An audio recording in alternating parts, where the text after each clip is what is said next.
حدیث پاک کے اندر ہے کہ اللہ تبارک و تعالی اولاد کے حق میں والدین کی دعا کو بہت جلد قبول فرماتا ہے، اور اسی طرح والدین کی بد دعا کو بھی بہت جلدی قبول کرتا ہے۔ اولاد بجائے خود کتنی ہی نیک ہو، عبادت گزار ہو، پرہیزگار اور پارسا ہی کیوں نہ ہو، لیکن اگر والدین کی طرف توجہ نہ دینے کی وجہ سے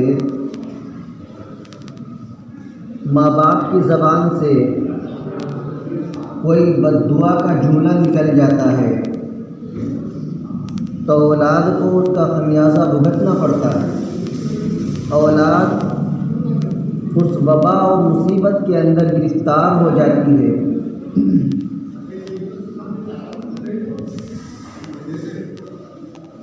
تو اس لیے ہر وقت یہ کوشش کرنی چاہیے کہ انسان اپنے ماں باپ کو خوش رکھنے کی کوشش کرے اور ان کی دعائیں لینے کی کوشش کرے۔ بخاری اور مسلم کے اندر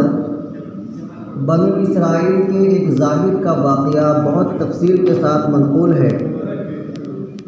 جس کا خلاصہ یہ ہے کہ بنو اسرائیل کے اندر ایک شخص تھا جس کا نام جریج تھا، اور یہ انسان 24 گھنٹے اللہ کی عبادت میں مشغول رہا کرتا تھا۔ اسی مقصد سے اس نے آبادی سے باہر ایک عبادت خانہ بنایا، وہاں پر یہ رات دن 24 گھنٹے اللہ کی عبادت میں لگا رہتا تھا اور کسی انسان سے بات نہیں کرتا تھا۔ بات اس وجہ سے نہیں کرتا تھا کہ جتنا وقت بات کرنے میں خرچ ہوگا وہ اللہ کی عبادت سے خالی گزر جائے گا، اور یہ نہیں چاہتا تھا کہ کوئی لمحہ اللہ کی عبادت سے خالی گزر جائے۔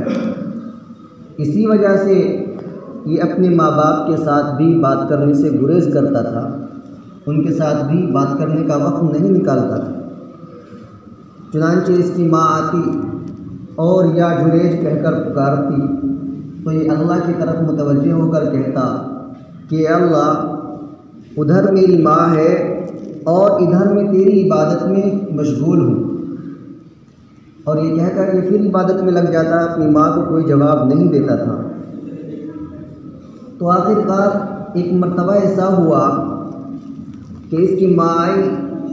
اور اس کو پکارا، اس نے جواب نہیں دیا، تو اس کی ماں کے منہ سے یہ جملہ نکل گیا کہ یا اللہ، جریج کو اس وقت تک موت نہ دینا جب تک یہ کسی زانیہ کا منہ نہ دیکھ لے۔ اس کے بعد یہ واقعہ ہوا کہ جریج کی عبادت گاہ کے آس پاس ایک چرواہا اپنے جانوروں کو چرایا کرتا تھا، تو ایک کنواری لڑکی یا ایسی عورت جس کا شوہر نہیں تھا اس کے ساتھ پھنس گئی، اور اس کے نتیجے میں وہ حاملہ ہو گئی۔ جب اس کے یہاں بچہ پیدا ہوا تو لوگوں نے اس کو گھیر لیا کہ تو یہ بچہ کہاں سے لے کر آئی؟ تو اس نے چرواہے کی جان بچانے کے لیے جریج کا نام بتا دیا۔ تو لوگوں نے اس بات کو سن کر اس کی عبادت گاہ پر چڑھائی کر دی اور وہاں پر آ کر اس کو آواز دینا شروع کیا۔ تو چونکہ یہ کسی کے ساتھ بات نہیں کرتا تھا، اس نے کسی کی بات کا جواب نہیں دیا، تو لوگوں نے کدال اور فاوڑا اٹھا کر اس کی عبادت گاہ کو گرانا شروع کر دیا۔ تو یہ باہر نکل کر آیا، تو لوگوں نے کہا کہ اس بچے کا جواب دو، تو وہ مسکراتا ہوا اپنی عبادت گاہ سے نیچے اترا اور اس بچے کے سر پر ہاتھ پھیرا، اور ایک روایت میں ہے کہ اس بچے کے پیٹ میں انگلی ماری اور اس بچے سے پوچھا کہ بتا تیرا باپ کون ہے؟ تو بچے نے بتایا کہ میرا باپ چرواہا ہے۔ تو اس کو سن کر لوگوں کی توجہ جریج کی طرف سے ہٹ گئی اور چرواہے کی طرف ہو گئی، اور جریج اس فتنے میں مبتلا ہونے سے بچ گیا۔ تو لیکن اس میں دیکھنے کا مقام یہ ہے کہ جریج اپنی جگہ پر بڑا عبادت گزار تھا، نیک تھا، لیکن ماں کی بد دعا کی وجہ سے اس کو زانیہ کا منہ دیکھنا پڑا۔ اور حدیث شریف میں یہ بھی ہے کہ اگر اس کی ماں یہ بد دعا کر دیتی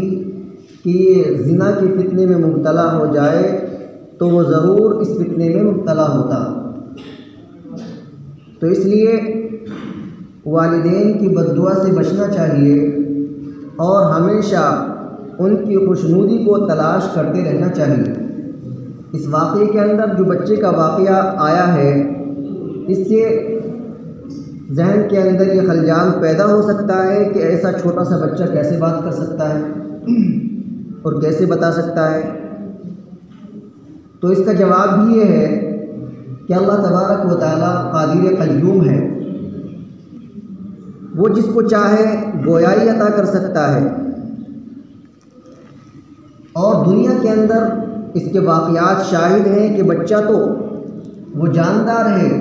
دنیا کے اندر بے جان چیزوں نے بول کر دکھایا۔ بہت سارے واقعات مشہور ہیں۔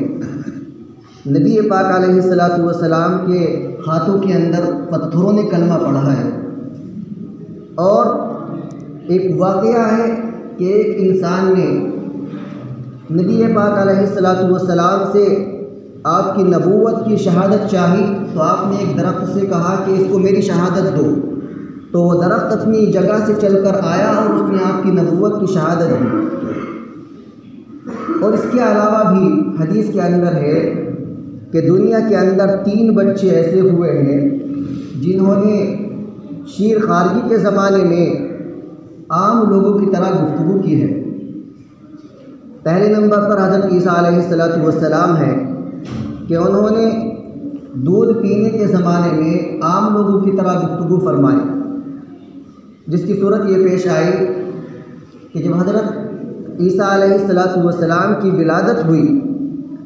تو بنو اسرائیل کو اس پر اشکال ہوا کہ ایک لڑکی جو غیر شادی شدہ ہے اس کے یہاں بچہ کیسے پیدا ہو سکتا ہے۔ تو اس پر اللہ رب العزت نے حضرت عیسیٰ علیہ الصلاۃ والسلام کی زبانی لوگوں کو اس حقیقت سے آگاہ کرایا، جس کا مفصل تذکرہ قرآن پاک کی سورہ آل عمران کے اندر مجملاً اور سورہ مریم کے اندر مفصلاً مذکور ہے۔ دوسرا بچہ جس نے دودھ پینے کے زمانے میں بات کی ہے وہ اس واقعے والا بچہ ہے، صاحب جریج اس کو کہا جاتا ہے۔ اور تیسرا بچہ بنو اسرائیل میں ایک عورت کا بچہ تھا جس کا واقعہ مفصل طور پر احادیث کی کتابوں میں مذکور ہے۔ اس کا خلاصہ یہ ہے کہ ایک عورت بنو اسرائیل کی اپنے بچے کو دودھ پلا رہی تھی، اسی درمیان ایک شہ سوار کا گزر اس کے پاس سے ہوا، تو اس عورت نے اس کو دیکھ کر دعا کی کہ اللہ میرے بچے کو اس جیسا بنا دے۔ تو بچہ وہ دودھ پی رہا تھا، اس نے پستان سے منہ ہٹا کر اس انسان کی طرف دیکھا اور کہا کہ یا اللہ مجھے اس جیسا نہ بنا۔ پھر تھوڑی دیر کے بعد اس عورت نے دیکھا کہ لوگوں کی ایک جماعت ایک عورت کو پیٹتی ہوئی گھسیٹتی ہوئی لا رہی ہے اور اس کو یہ کہہ رہی ہے کہ تو نے چوری کی ہے، تو نے زنا کیا ہے، اور وہ عورت کہہ رہی ہے حسبی اللہ و نعم الوکیل، مجھے اللہ کافی ہے اور وہ بہترین کارساز ہے۔ تو اس عورت نے اس کو دیکھ کر کہا کہ یا اللہ میرے بچے کو اس جیسا نہ بنانا۔ تو اس بچے نے اس عورت کی طرف دیکھا اور کہا کہ یا اللہ مجھے اس جیسا بنا دے۔ تو اس عورت کو حیرت ہوئی، اس نے بچے سے ان دونوں کے بارے میں پوچھا کہ اس کے پیچھے کیا راز ہے۔ تو بچے نے بتلایا کہ جو پہلا شخص تم نے دیکھا کہ وہ ایک ظالم انسان ہے، لوگوں پر ظلم کرتا ہے اور اللہ کی عبادت سے دور رہتا ہے، اللہ کی نافرمانیوں میں مبتلا رہتا ہے، اس لیے میں نے اللہ سے درخواست کی اللہ مجھے اس جیسا نہ بنانا۔ اور جو دوسری عورت آپ نے دیکھی ہے یہ بے گناہ ہے، اس پر چوری کا الزام اور زنا کا الزام یہ بے بنیاد ہے، غلط ہے، اور اس کا مقام اللہ کے یہاں بہت بڑا ہوا ہے۔ اس لیے میں نے اللہ سے دعا کی کہ اللہ جس کا مقام تیرے یہاں بلند ہے مجھے بھی اس جیسا بنا دے۔ غرض ہے کہ یہ تو جملہ معترضہ تھا کہ اللہ کی قدرت بہت بڑی ہے، وہ جس سے چاہے جو کام چاہے لے سکتا ہے، جس کو چاہے گویائی عطا کر سکتا ہے اور جس سے چاہے چھین بھی سکتا ہے۔ تو مضمون چل رہا تھا کہ والدین کی دعا انسان کے حق میں بہت کارگر ہے، اور والدین کی بد دعا انسان کے لیے بہت خطرناک ہے۔ حدیث پاک کے اندر والدین کے فضائل بہت زیادہ آئے ہیں۔ حدیث پاک کے اندر ہے کہ رضا الرب فی رضا الوالد و سخط الرب فی سخط الوالد، کہ اللہ کی خوشنودی، اللہ کی رضا باپ کی خوشنودی میں ہے، اور اللہ کی ناراضگی باپ کی ناراضگی میں ہے۔ ایک حدیث میں اللہ کے رسول علیہ السلام نے ارشاد فرمایا کہ باپ جنت کا درمیانی دروازہ ہے، اب تجھے اختیار ہے چاہے اس کو ضائع کر دے یا اس کی حفاظت کر لے۔ اسی طرح ایک حدیث میں ہے کہ کسی نے آپ علیہ السلام سے دریافت فرمایا ما حق الوالدین، اللہ کے رسول ماں باپ کا حق کیا ہے؟ آپ نے فرمایا ہما جنتک او نارک، کہ وہ یا تو تیری جنت ہے یا تیری جہنم ہے۔ اگر تم ان کی قدر کرو گے، ان کی خدمت کرو گے، ان کی اطاعت گزاری کرو گے تو وہ تیرے لیے جنت ہے، اور اگر تم ان کی نافرمانی کرو گے اور ان کو ستاؤ گے، ان کو برا بھلا کہو گے تو وہی تمہارے لیے جہنم میں جانے کا سبب بن جائیں گے۔ تو اس لیے بھائیوں اور بزرگوں، آج کل یہ وبا عام ہو چلی ہے کہ ہم اپنے والدین کو کچھ بھی نہیں سمجھتے، اور خاص طور سے بڑھاپے کے عالم میں جب والدین کو اولاد کی سخت ضرورت ہوتی ہے، اس وقت میں عموماً یہ دیکھا جاتا ہے کہ لوگ اپنے والدین کو بالکل کنارے کر دیتے ہیں، حتیٰ کہ جو ان کی واجبی ضروریات ہیں اور جس کی ان کو سخت ضرورت ہے اس کو بھی پورا کرنے کے لیے تیار نہیں ہوتے، اور نہ جانے بہت سے غافل اور انجام سے ناواقف لوگ زبان سے طرح طرح کے بے شرمی کے جملے بھی کہہ دیتے ہیں جس سے ان کی عاقبت ہی خراب ہوتی ہے۔ اس لیے بھائیوں، اپنے والدین کو غنیمت سمجھو، وہ اپنی اولاد کے لیے ایک انمول تحفہ ہے۔ انسان والدین کی جیسی محبت اور ان کے جیسا پیار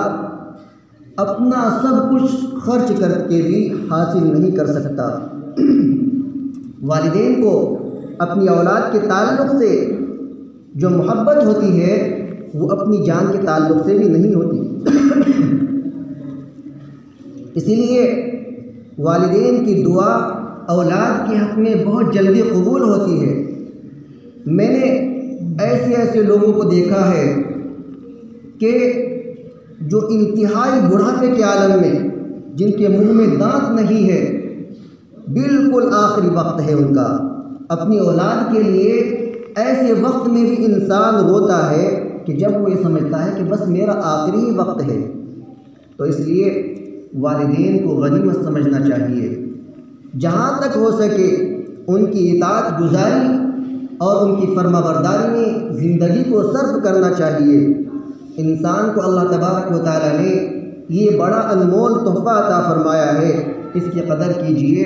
اگر اس کو ضائع کر دو گے تو اپنا ہی کچھ بگاڑو گے، کسی کا کچھ نہیں کھو پاؤ گے۔ اللہ تبارک و تعالیٰ ہم سب کو عمل کی توفیق عطا فرمائے۔